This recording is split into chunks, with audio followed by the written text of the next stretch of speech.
Buenos días jóvenes, bienvenidos a la Universidad Maya Campus Cancún, a esta su tercera clase, en esta tercera semana de Derecho Laboral, hoy lunes 28 de junio del año 2021. Estamos iniciando un nuevo día, una nueva semana, hay que tener actitud y seguir adelante. Espero que todos ustedes se encuentren bien en todos los aspectos, pero esenciales de salud, porque mientras haya salud, hay vida, pero por eso no hay que perder siempre la esperanza. Como dicen, mientras hay esperanza, hay vida. Pero bueno, jóvenes,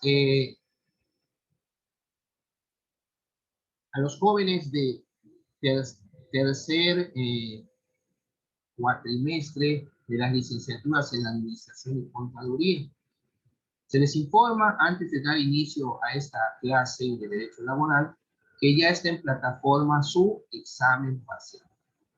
Un examen parcial sencillo de 20 preguntas de opción múltiple, relacionado con los temas que vimos en la primera y segunda semana de este módulo. Lo que estamos viendo hoy, pues es materia de cuestionario de la tercera actividad que cerró el día de ayer. Y lo que se vea hoy y la próxima semana, pues va a ser material de estudio para el examen final. Recuerden que el examen de hoy tiene un valor de 40 puntos. Los otros 60 puntos lo conforman las tres actividades, o sea, los tres cuestionarios de las 3 semanas que han transcurrido. 20, 20 y 20, 60. El examen 40 sería el 100% de su calificación. Bueno, no sé si tengan alguna pregunta acerca del examen, jóvenes, porque vamos a dar inicio a la clase de hoy. Bueno, como ustedes, si no hay preguntas, vamos a dar inicio. Como ustedes habrán visto en su síntesis de la tercera semana, el tema a tratar, bueno, uno de los temas a tratar el día de hoy es el derecho que tiene un trabajador al reparto de utilidades, que debe otorgarle el patrón o la empresa. Es un derecho laboral, y aquí vamos a ver qué requisitos son necesarios para que el trabajador tenga derecho a este reparto de utilidades. Independientemente que es un derecho laboral que está, digo, pues, como dicen, es el resultado de las conquistas laborales también. En un artículo que leía el día de ayer en una revista que compro mes tras mes, que se llama Relatos e Historias de México, muy buena la revista, incluso llega y vuelan los ejemplares. Esto de hace más de 10 años, con entrevistas respecto a la historia de México. Y el ferrocarrilero de nombre Héctor Victoria fue a quien se le atribuye el mérito del artículo 123 constitucional, donde están los derechos de los trabajadores, como ya vimos en las clases pasadas.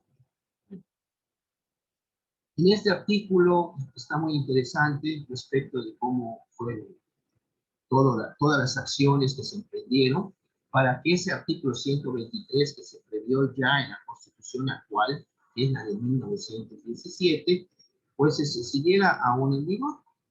No se les olvide que el fundamento constitucional del derecho del trabajo es el artículo 123, si es de la Constitución Política de los Estados Unidos Mexicanos.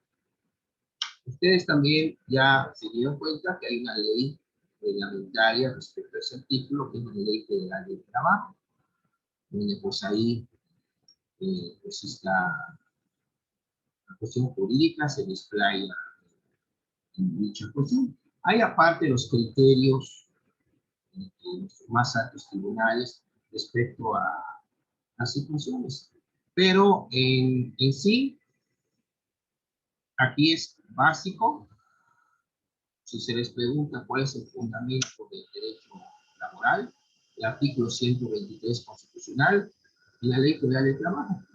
De entrada, estas dos, ustedes están estudiando para licenciados en administración y contaduría, pues no para licenciados en derecho, pero sí es importante que conozcan esto, pues porque en algún momento puede ser que tengan ustedes a su cargo una dirección de recursos humanos, que es pago de nóminas, manejo de trabajadores, en una empresa. Y es importante que conozcan algo de derecho laboral. Bueno, el reparto de utilidades. Vamos a ver, es muy importante. Normalmente se le denomina la participación de los trabajadores en las utilidades de la empresa. También vamos a ver en esta clase el derecho de los trabajadores a tener una habitación, o sea, una casa, como parte también del resultado del trabajo, una casa digna. La participación de los trabajadores en las utilidades, que se les conoce por las siglas PTU, participación de los trabajadores en las utilidades, es el derecho que tienen todos los colaboradores de una empresa o bien de una persona física para obtener una parte de las utilidades generadas durante el ejercicio. Esto significa que por ley las empresas deben otorgar este pago a sus trabajadores.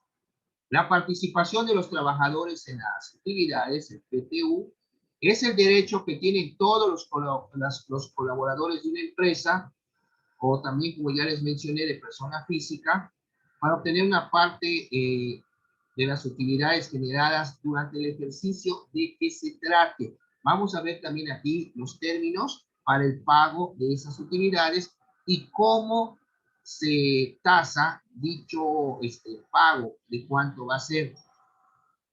Como ya se mencionó anteriormente,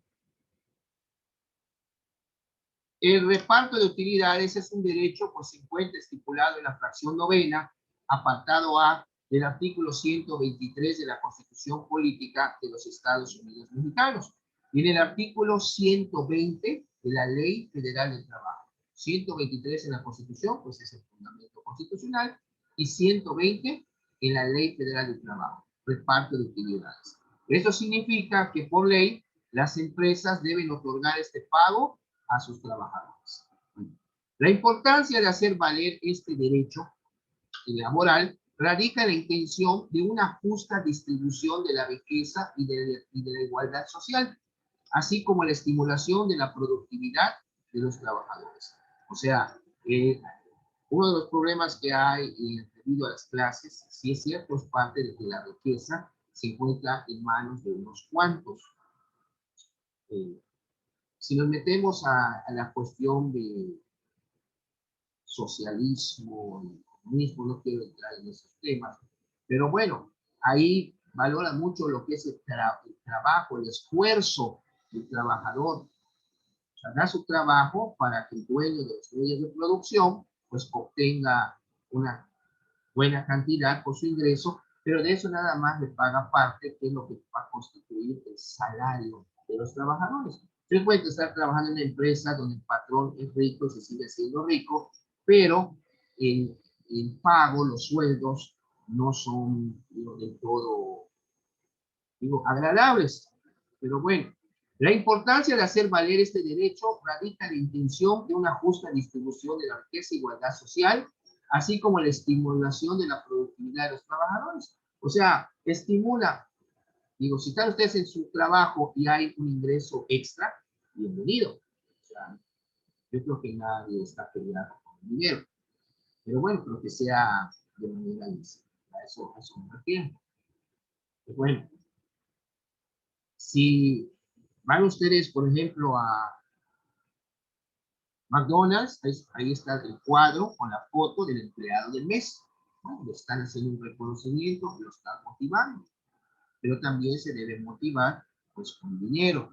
Sí, te reconocen tu trabajo, pero ante los demás, o sea, como te dice, el aplauso.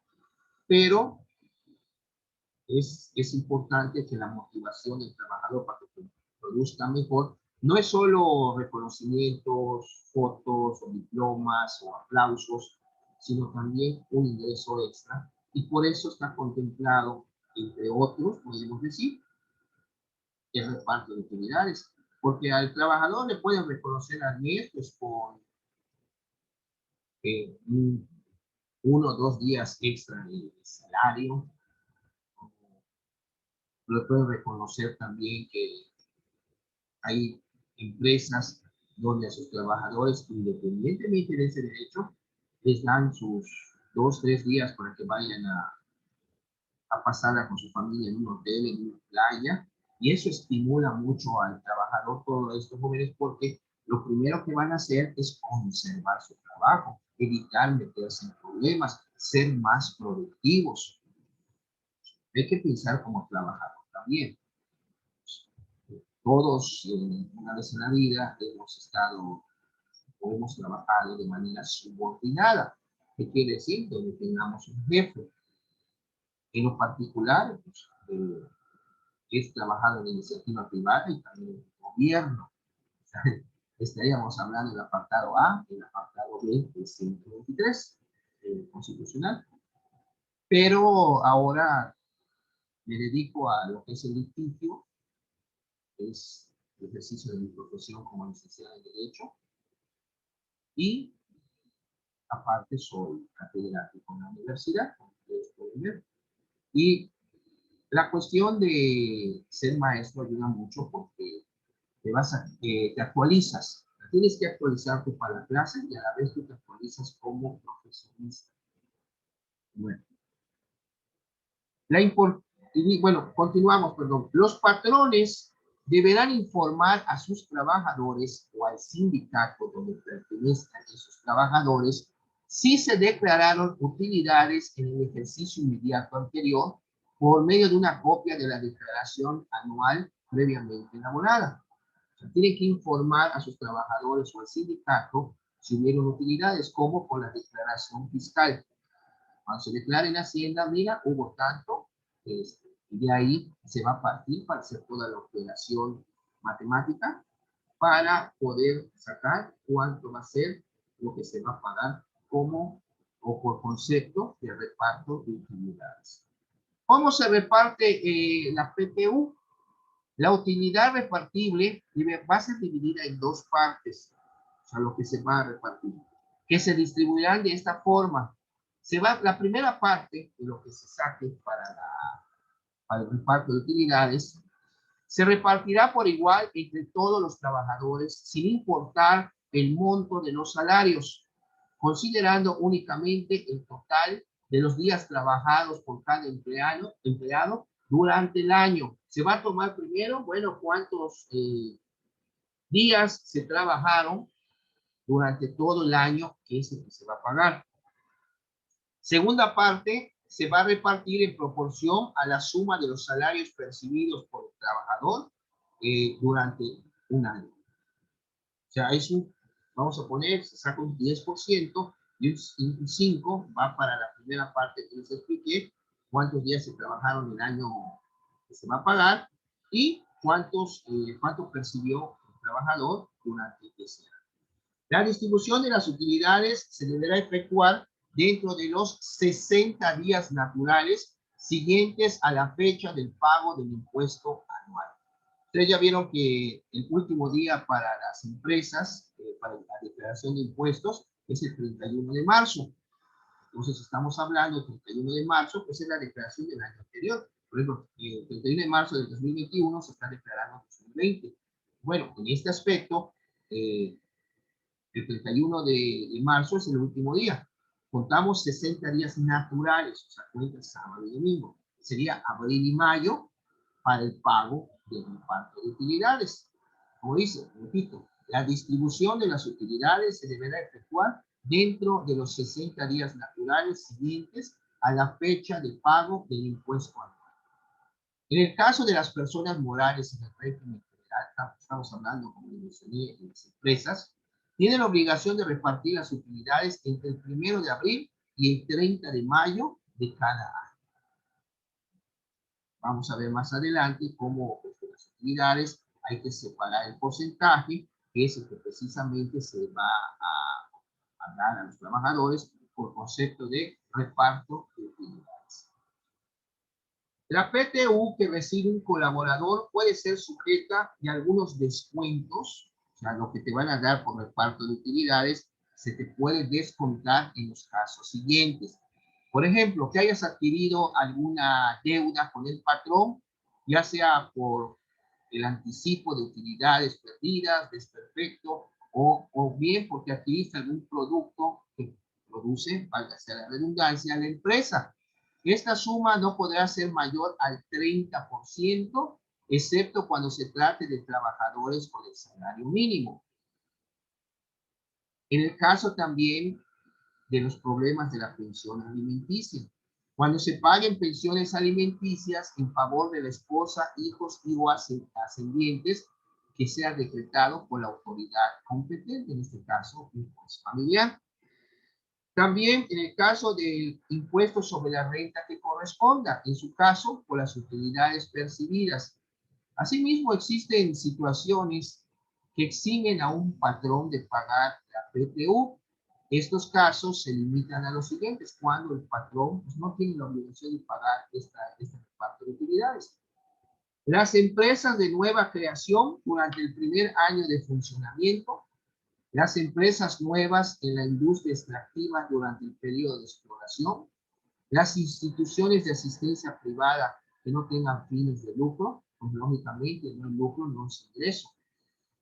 El IMSS y las instituciones públicas descentralizadas con fines culturales, asistenciales o de beneficencia, y las empresas cuyo ingreso anual que declaren al impuesto sobre la renta no sea superior a los 300,000 pesos.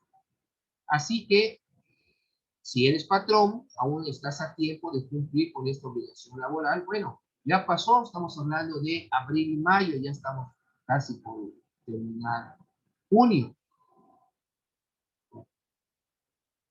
La retroalimentación, vamos a hacer una retroalimentación de esto que les acabo de explicar, del reparto de utilidades. Las relaciones laborales pueden fortalecerse mediante compensaciones, prestaciones y primas, como es el caso de, que les acabo de decir, de este derecho, de la participación de los trabajadores en las utilidades, o sea, el PTU, que es una prestación que se otorga a todos los empleados por haber contribuido a las ganancias que tuvo la empresa para la que laboraron durante el último año de que se trate, y al igual que otras prestaciones es prevista por la ley, por lo que toda empresa está obligada a otorgarla a sus empleados, a sus trabajadores. Mantener una buena relación entre la empresa y los empleados permitirá tener mayor eficacia y por ende más ganancias. Hay que tener contento también al empleado. Las utilidades, según la Constitución, ya vimos cuál es el fundamento legal de esta prestación. La Constitución Política de los Estados Unidos Mexicanos, en su artículo 123 del apartado A, que habla de los trabajadores, vamos a decir que no son de gobierno, establece que los trabajadores tendrán derecho a una participación en las utilidades de la empresa. Mientras que el inciso C de la fracción 9 del mismo artículo señala que para determinar el monto de las utilidades de cada empresa se tomará como base la renta gravable de conformidad con las disposiciones de la ley del ISR, o sea, la ley del impuesto sobre la renta.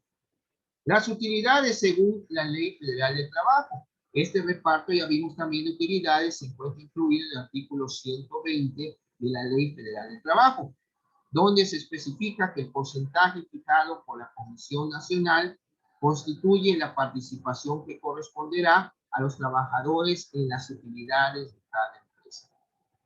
Para los efectos de esta ley se considera utilidad en cada empresa la renta gravable, o sea, el ingreso que reporta el pago de este impuesto de conformidad con las normas de la ley del ISR.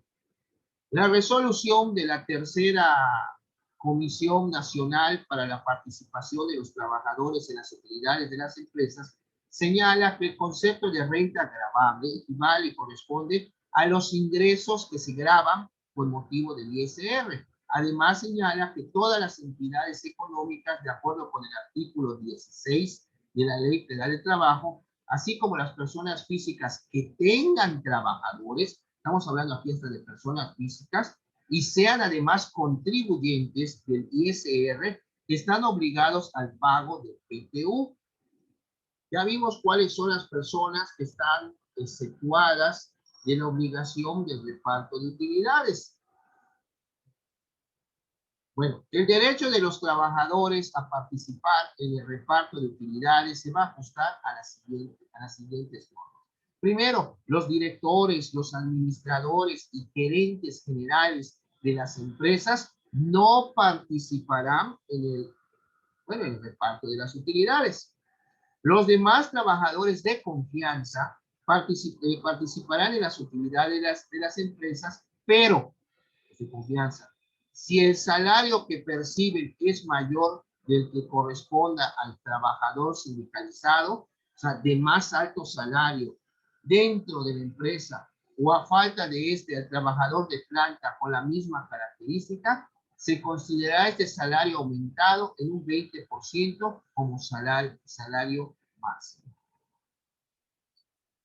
El monto de la participación de los trabajadores al servicio de personas cuyos ingresos deriven exclusivamente de su trabajo y de los que se dediquen al cuidado de bienes que produzcan rentas o al cobro de créditos y sus intereses. Estos no podrán exceder de un mes de salario.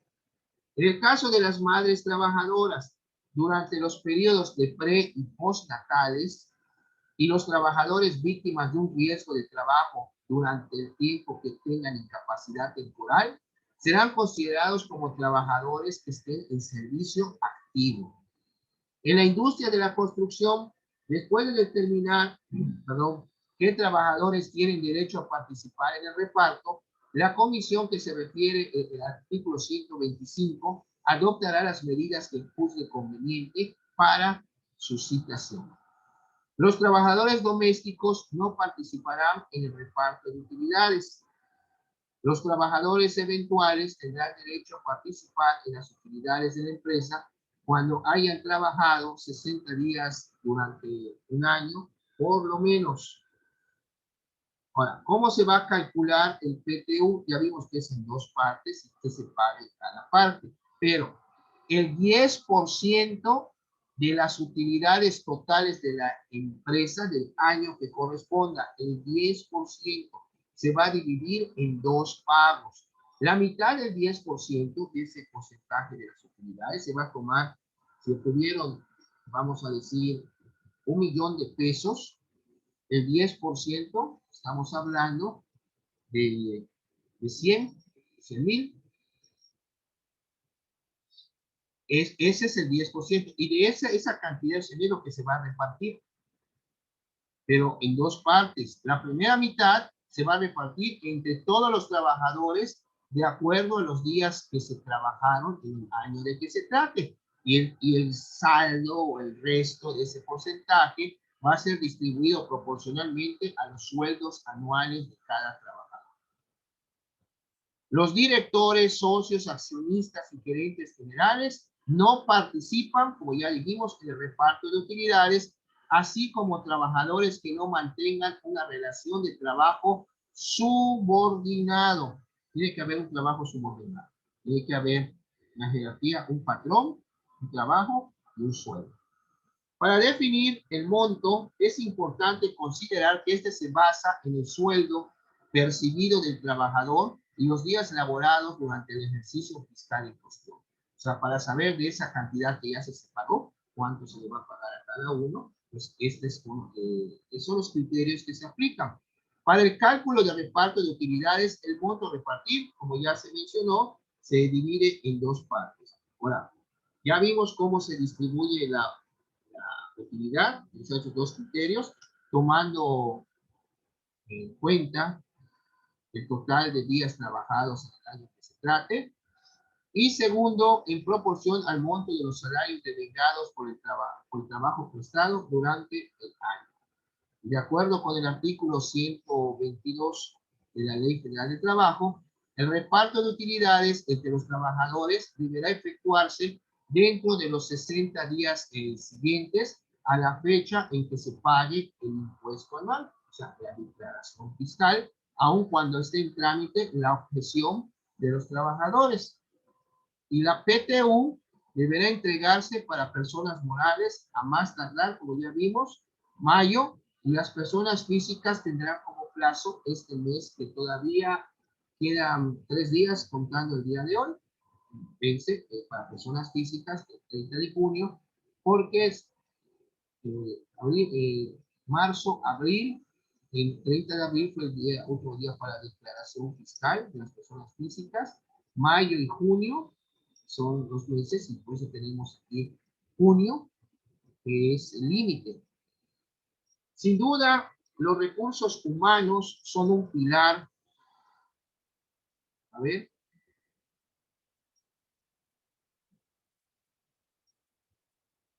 En las compañías, ya que poseen capacidad intelectual y la fuerza humana, por lo que se convierten en parte importante en el logro de los objetivos de la empresa y de sus utilidades. Por ello, se debe tomar en cuenta que el correcto cálculo del reparto de utilidades, ¿no?,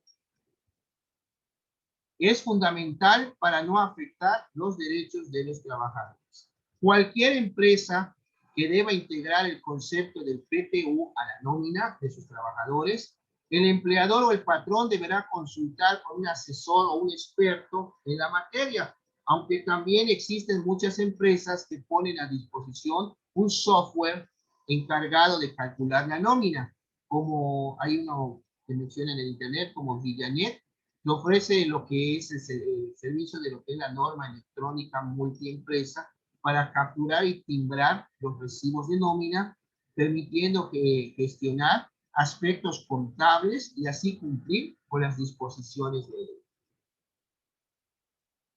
Vamos a ver a continuación, no sé si tengan alguna pregunta respecto al reparto de utilidades, jóvenes. Vamos a pasar ahora a ver el derecho de los trabajadores a la habitación con la Ley Federal del Trabajo.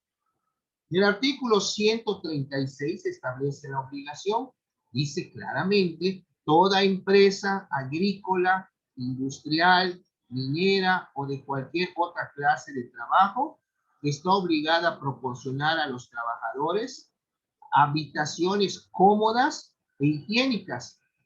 Para dar cumplimiento a esta obligación, las empresas deberán aportar al Fondo Nacional de Vivienda el 5% sobre los salarios de los trabajadores a su servicio.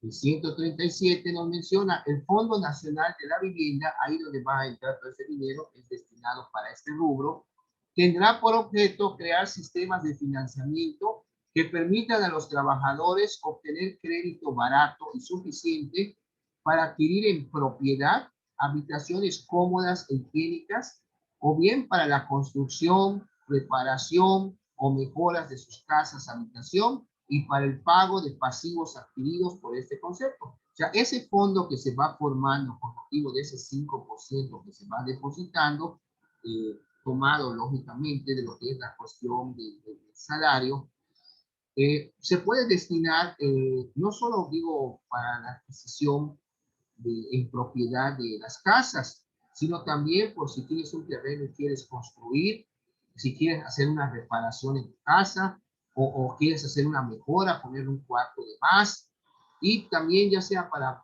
un dinero, un crédito que te den para que tú puedas pagar tus deudas.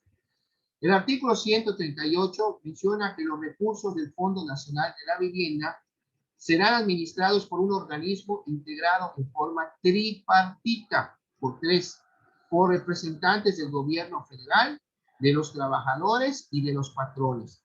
La 139, la ley que crea dicho organismo, regulará los procedimientos y formas conforme a los cuales los trabajadores podrán adquirir en propiedad habitaciones y obtener los créditos a que se refiere el artículo 137.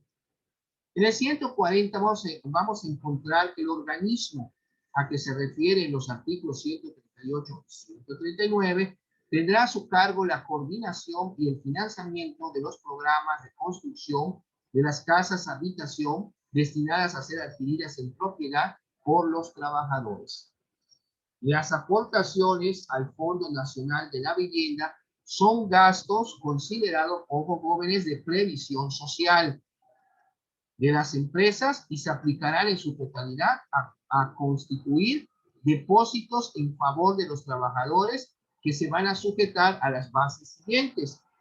Eh, en los casos de que exista una incapacidad total o permanente, de incapacidad parcial permanente, cuando ésta sea del 50% o más, de invalidez definitiva en los términos de la Ley de Seguro Social.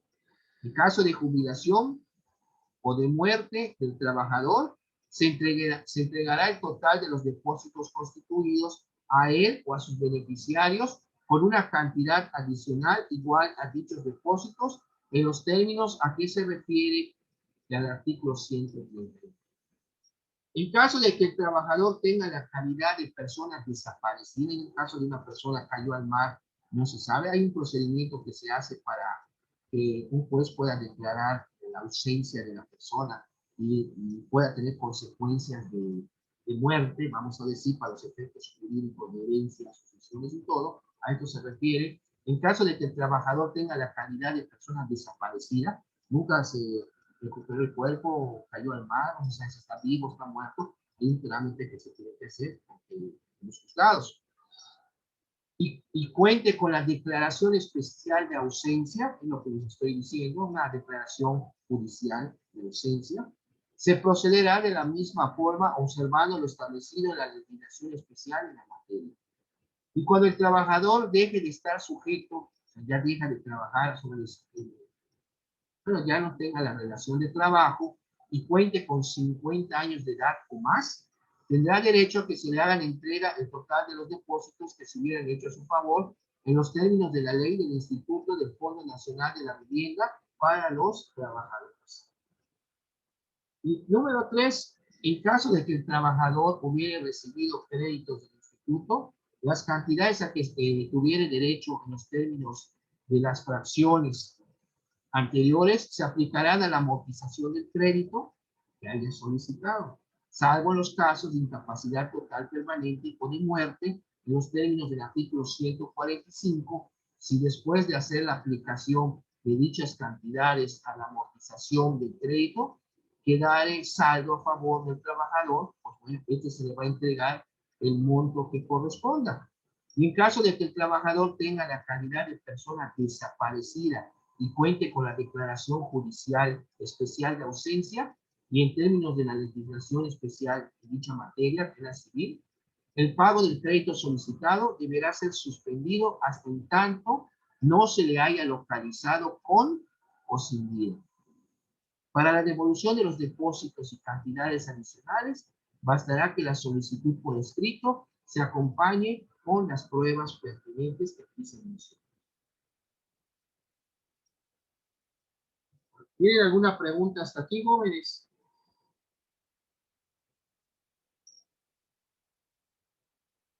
No se les olvide checar su asistencia o registrar su asistencia en el espacio que tiene la plataforma.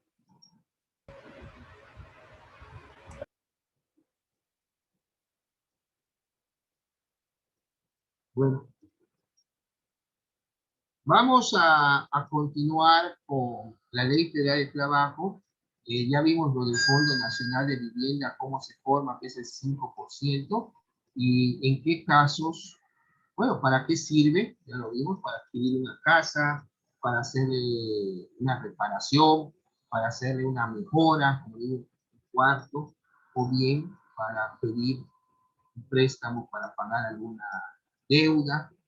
Esos son los créditos de Infonavit, a esto se está refiriendo. Entonces, que es el Instituto Nacional de Fomento de la Vivienda de los Trabajadores.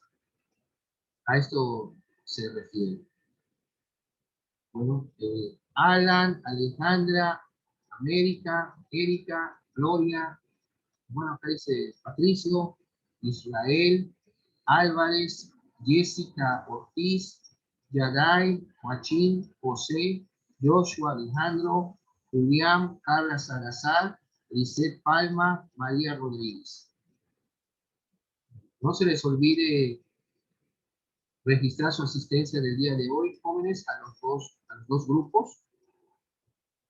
Y ya queda menos de un minuto. Nos vamos a ir al corte y nos volvemos a conectar para continuar con la clase de hoy.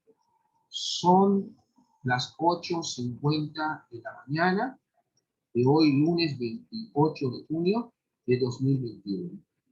Continuamos con la clase después del corte. Gracias.